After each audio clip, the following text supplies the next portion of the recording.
à tous, c'est l'heure de parler football avec Manu Petit, notre consultant depuis Paris. Manu, bonsoir. Bonsoir à tous. Et Lise Barenbaum avec moi sur ce plateau. Bonjour Lise, merci d'être là, comme chaque lundi et chaque mardi pour le journal du foot.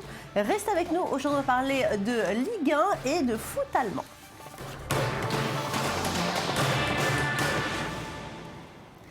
Et on va regarder les résultats de cette 34e journée de Ligue 1. 37 buts ont été marqués. À noter la lourde défaite de Marseille face à Lorient. Le PSG explose Lille, 6-1. Courte victoire de Saint-Etienne, mais victoire quand même sur Montpellier, 1-0.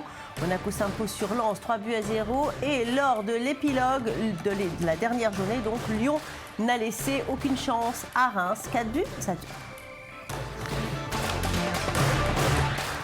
Et l'OL qui s'est donc imposé sur Reims 4-2 sous une pluie fine qui a favorisé leur jeu et leur technique. Les hommes d'Hubert Fournier ont mis moins de 2 minutes pour ouvrir le score.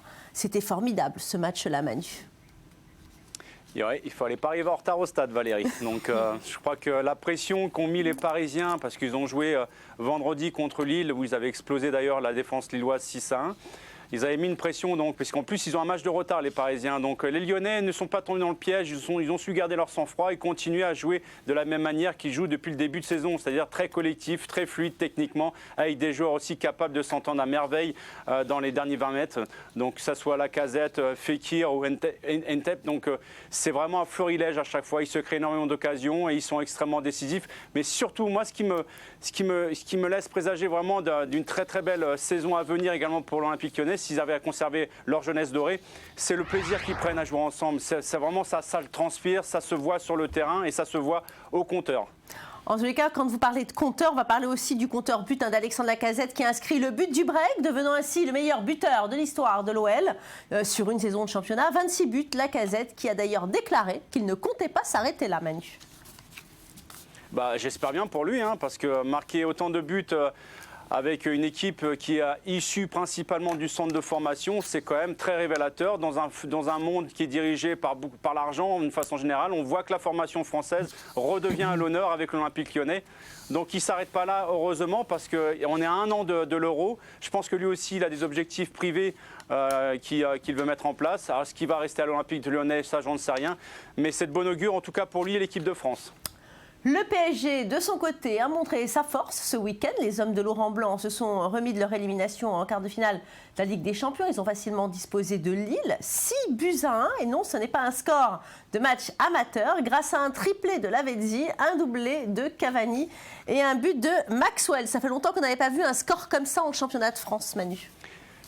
Ouais, surtout qu'on ne s'imaginait pas voir le PS Paris Saint-Germain après avoir perdu justement contre le Barça en Ligue des Champions dans la semaine. La grosse désillusion, il y a toujours une espèce de chape qui pèse sur votre tête. Ils se sont bien rattrapés, ils se sont même régalés contre Lille, qui était avant ce match la deuxième meilleure défense de Ligue 1. Donc ça ne fait que rajouter un petit peu d'ampleur à cette victoire. Mais quelque part, je dirais que ça a été un one-man show. Donc ça a été vraiment un florilège de buts, énormément d'occasions. Ils ont plié le match au bout de 15 minutes. En tout cas, Lise, il y en a un joueur du Paris Saint-Germain qui n'arrive absolument pas à gérer sa communication en ce moment sur les réseaux sociaux. Oui, il s'agit de Cavani qui est déjà sous le feu des critiques pour son rendement actuel sur les terrains. Eh bien, il a eu la mauvaise idée de poster sur les réseaux sociaux une photo où on le voit poser avec une chèvre. Alors, le pauvre Cavani faisait que de se promener au jardin d'acclimatation à Paris et il a publié cette photo sur Twitter. Le mal est donc fait et ça a beaucoup inspiré les tweetos. Donc, vous avez compris la leçon, Manu, si jamais vous allez avec vos filles quelque part, que ce soit au zoo ou bien au jardin d'acclimatation, surtout ne postez pas de photos, ni sur Twitter ni ailleurs. Ouais. Moi, des chefs comme ça, j'en veux tous les week-ends parce que derrière, ils marquent 2 buts quand même. Et on a tendance à l'oublier, mais les joueurs du Paris Saint-Germain, Lise Barenbaum, sont des salariés comme les autres. Et oui, en tout cas, Zlatan en est bien un, puisqu'il est encore suspendu pour 2 matchs après son dérapage verbal lors du match contre Bordeaux. Eh bien, il a décidé de partir quelques jours en vacances. Donc, comme tout le monde, il a posé 2 jours de RTT. Alors, il faut savoir que dans leur emploi du temps, les footballeurs font beaucoup d'heures de travail, mais paradoxalement, leurs entraînements quotidiens dépassent très rarement les 2 heures. En fait, ils consacrent une partie de leur journée journée aux soins, au massage. Ils doivent aussi s'accorder des périodes de récupération. Donc leur agenda n'est pas surchargé, mais ils doivent se mettre à disposition de leur club pendant de longues périodes sans obtenir de jours de repos. Dites-moi, c'est un beau métier, footballeur, Manu Petit. En plus, on se fait payer les RTT. Ouais, si c'était vraiment le métier rêvé de tout le monde, je pense que ça sera à la portée de tous. Donc non, il faut avoir quand même de sacrées aptitudes physiques, mentales, pouvoir repousser ses propres limites. C'est probablement un des métiers qui fait rêver le plus grand nombre d'enfants sur cette planète. Mais c'est vrai que ce n'est pas aussi évident que ça puisse paraître dans les médias. Et puis, petite info quand même, Ibrahimovic était quand même présent lors de la victoire de ses coéquipiers contre Lille au Parc des Princes. Donc RTT, je veux bien, mais bon, jusqu'à une certaine mesure. Oui, enfin, on parle beaucoup quand même de la fiscalité en France. En tout cas, dans les autres pays du monde, il n'y a pas de RTT. On est d'accord, il y a au moins ça de bien en France. Non, vous savez, nous, les RTT, dans le monde du foot, c'est pas quelque chose on n'est pas familier avec ça. Vous savez, on est vraiment une sphère qui vit en dehors de la société avec ses propres règles, ses propres lois. Et c'est vrai que c'est souvent mal perçu à la fois par les médias et par le grand public. Dans la presse, cette semaine également, Lise, le choix matrimonial de David Luiz. Oui, alors selon la presse espagnole, le Brésilien aurait décidé de patienter jusqu'au mariage pour perdre sa virginité. David Luiz, il est très croyant et pourtant il est en couple depuis quelques années avec la charmante Sara Madeira. Alors, il est membre d'un mouvement catholique qui s'appelle « J'ai décidé d'attendre » et qui préconise l'abstinence jusqu'au mariage. Avant lui, son compatriote Kaka avait aussi avoué être resté vierge jusqu'au mariage, mais la patience de David Luiz va, semble-t-il, être récompensée puisqu'un mariage est en préparation. Dis-moi Manu, ça tranche quand même avec la vie un petit peu décousue, débridée de tous ces joueurs de foot dont on parle souvent et dont je ne citerai pas les noms. Non, mais c'est... Chacun vit avec ses convictions, avec sa spiritualité, avec ses religions. Donc c'est des choses extrêmement privées et je pense que ça doit rester dans la sphère intime, vraiment très très privée. Donc moi, je ne me permettrai pas de faire un commentaire parce que je suis très loin justement de ces choses-là. Alors Lise, on va revenir au Paris Saint-Germain et les supporters qui vont bientôt être fichés. Oui, alors en fait, un arrêté ministériel a été officialisé, un fichier qui s'appelle Stade et qui va regrouper les noms et les informations sur des supporters présumés du Paris Saint-Germain. Ça va être utilisé par la préfecture de police. En fait, c'est un fichier qui existe déjà, mais qui n'avait pas d'existence légale jusqu'aujourd'hui. Les supporters sont inquiets à cause d'un article qui autorise la transmission de ces informations à des associations ou à des sociétés sportives pour éventuellement prévenir ou sanctionner des infractions. Est-ce que ce serait, Manu, l'établissement d'une blacklist ? Oui, je le pense. Oui. De toute façon, on est vraiment rentré dans une ère sécuritaire, donc ça s'est amplifié avec les événements que l'on a connus ici en France, notamment à Paris il y a quelques semaines. Mais on s'oriente de plus en plus avec ce qu'ont connu les Américains après le 11 septembre, avec le Patriot Act. Donc on rentre vraiment dans une ère sécuritaire. Donc jusqu'où on peut aller, surtout qu'à l'heure actuelle, vous savez, dans quelques jours, va se voter à l'Assemblée nationale la loi sur le renseignement aussi, que M.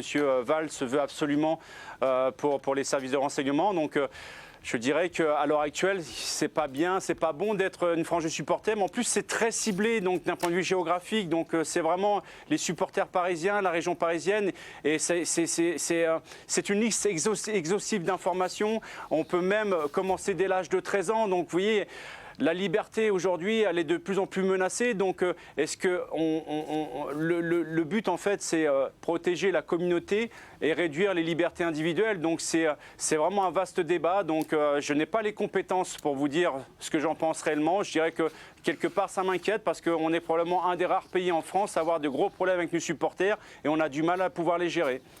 Et puis, la catastrophe de cette journée, c'est les Marseillais qui craquent au Vélodrome contre les Lorientais, 5-3. Les Merlus, emmenés par Jordan Ayew, survoltés, il a inscrit un doublé. Les Marseillais sont défaits pour la 4e fois de suite et ils voient malheureusement, Manu, le podium s'éloigner.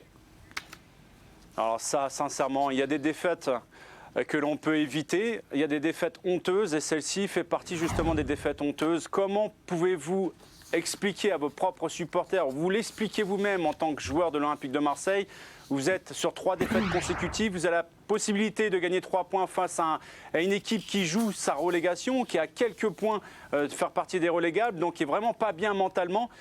Et vous prenez 2 buts en l'espace de 15 minutes chez vous, face à une équipe qui est en train de lutter pour ne pas descendre. C'est incompréhensible, Valérie. Donc moi, je veux bien qu'on s'en prenne à Bielsa, mais je pense que les joueurs devraient se regarder tels qu'ils sont vraiment. Parce que cette équipe-là, qui est quasiment la même aujourd'hui, les 6 premiers mois, ils ont réalisé des choses fantastiques. Et sur la deuxième partie de saison, ils font partie des équipes les plus médiocres de la Ligue 1. Donc il faut m'expliquer. D'ailleurs, Lise, à Marseille, on pense déjà à l'entraîneur de la saison prochaine. Et oui, 1 an après avoir quitté Monaco, Claudio Ranieri pourrait faire son retour en France cet été à l'OM. En fait, il a déclaré que s'il y a de bons projets, il pourrait être tenté de revenir en Ligue 1. Il ajoute que Marseille est pour lui un grand club, donc un club intéressant. Je vous rappelle qu'il a été limogé de son poste de sélectionneur de la Grèce en novembre dernier. Il pourrait correspondre au profil recherché par Vincent Labrune. Il a fait du bon boulot avec Monaco. Vous pensez que ça peut être un bon remplaçant pour Marseille ? Ouais, mais sincèrement, j'ai l'impression qu'il y a une valse d'entraîneurs depuis une décennie à Marseille et qu'en fait, on porte toujours la responsabilité sur les entraîneurs. Moi, ce que je vois, et ça rejoint ce que je viens de vous dire auparavant, c'est que Bielsa a fait avec la même équipe que l'année dernière des miracles les 6 premiers mois et que sur ces 6 derniers mois, c'est une équipe qui est l'ombre d'elle-même. Donc moi, je veux bien que Bielsa porte une partie de la responsabilité, mais il faut que ça soit les joueurs qui en partent, à mon sens, la plus grande partie. Mais parce que, Manu, il les a peut-être un petit peu trop poussés, non, en début de saison, et puis maintenant, ils sont fatigués, ils n'y arrivent plus. En tous les cas, c'est la réputation qu'il a, cet entraîneur-là. Mais Valérie, d'accord Valérie, mais c'est le haut niveau. Regardez ce que fait Simone avec l'Atlético de Madrid, avec quasiment le même effectif depuis 3 ans. Il joue quasiment à un jeu qui est sensiblement similaire, avec énormément de pressing, de pression physique, empêcher l'adversaire de respirer. Mais sincèrement, moi, il faut que les joueurs de l'Olympique de Marseille se réveillent, parce que sans Ligue de Champions l'année prochaine, ça veut dire que c'est beaucoup moins d'argent dans les caisses de l'Olympique de Marseille. Quel est l'entraîneur aujourd'hui qui va vouloir prendre la place de Bielsa, en sachant qu'il a réussi des miracles les 6 premiers mois, alors en sachant que ces dernières années, c'est la valse des entraîneurs? Non, sincèrement, Valérie, le problème, c'est pas l'entraîneur, le problème, ce sont les joueurs. Allez, on va jeter tout de suite un œil au classement. Même nombre de points entre le Roi Lion, le leader, et la machine parisienne, 68. Monaco s'accroche au podium et ne lâche rien. Saint-Etienne est 4e et compte 60 points. Les Verts prennent une option sérieuse pour une qualification européenne la saison prochaine. Ça va mal pour Marseille, 5e avec 57 points. Bordeaux et Montpellier mettent la pression aux Phocéens avec 55 et 52 points. Nantes est 10e avec 44 points. Allez, on passe tout de suite au foot allemand. Et ça y est, on connaît le premier champion de la saison sur l'un des 5 grands championnats européens, habitué au fait que le Bayern de Munich remporte son 25e titre plusieurs journées avant la fin. L'année dernière, les hommes de Pep avaient même été sacrés champions en mars, un record. Cette fois-ci, ce n'est pas aussi précoce, mais cela reste tout aussi impressionnant. On voit ça tout de suite en images avec Mathieu Tobman.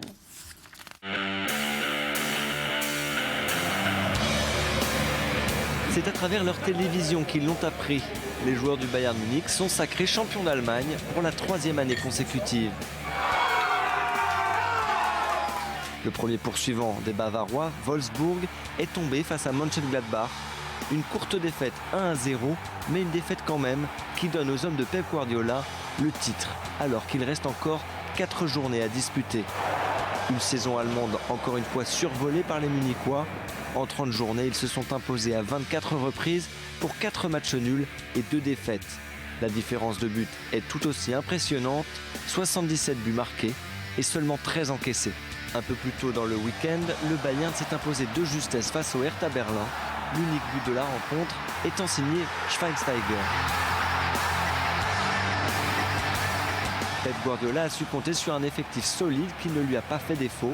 Il peut à présent se concentrer sur la Ligue des Champions où il retrouve son ancien club, le FC Barcelone. Barcelone, c'était l'une des 3 options. Les gens peuvent comprendre à quel point c'est particulier pour moi, pour Thiago, pour mon assistant. J'ai vécu à Barcelone, j'y ai joué. Si je suis ici, c'est parce qu'un jour j'ai entraîné Barcelone. Nous avons vécu beaucoup de succès là-bas. Et maintenant, je suis heureux d'être ici, à Munich. La saison de Bundesliga n'a été qu'une formalité pour le double champion en titre. Alors que le Borussia Dortmund a délaissé les premières places cette saison, Wolfsburg, son remplaçant, n'a fait que très peu illusion sur l'issue du championnat. En tout cas, le manque flagrant de compétitivité de la Bundesliga ne semble pas affecter les résultats européens du Bayern de Munich. Et d'ailleurs, Lise Barenbaum, au Bayern, la relève est assurée. Dans la famille Ribéry, il n'y a pas que l'aîné qui fait des prodiges. Oui, il y a aussi le cadet Steven qui joue pour la réserve du Bayern de Munich. Alors il a 19 ans et il s'est fait remarquer en inscrivant un magnifique but sur ciseaux retournés à l'occasion de la victoire de son équipe contre Garching 2-0. Depuis la fin de la saison passée, Steven Ribéry évolue dans ce qui est l'équivalent de la 4e division en France après avoir raté son passage dans le centre de formation du RC Lens. Alors le talent, est-ce que c'est héréditaire, Manu Petit? Est-ce que vos enfants sont prêtes à marquer des buts pour la France? L'équipe de France féminine a besoin d'attaquantes. Elles sont trop jeunes pour l'instant. Et puis bon, je pense qu'elles sont passionnées par d'autres sports, même si un ballon, lorsqu'il passe devant elles, à chaque fois, elles ont tendance à taper dedans. Mais bon, je leur laisse le soin de choisir elles-mêmes leur discipline. Merci Manu, merci Lise. C'est fini pour aujourd'hui. Merci à vous de votre fidélité à nos programmes. Surtout, restez avec nous car l'info, c'est maintenant et c'est évidemment sur i24 News. Au revoir.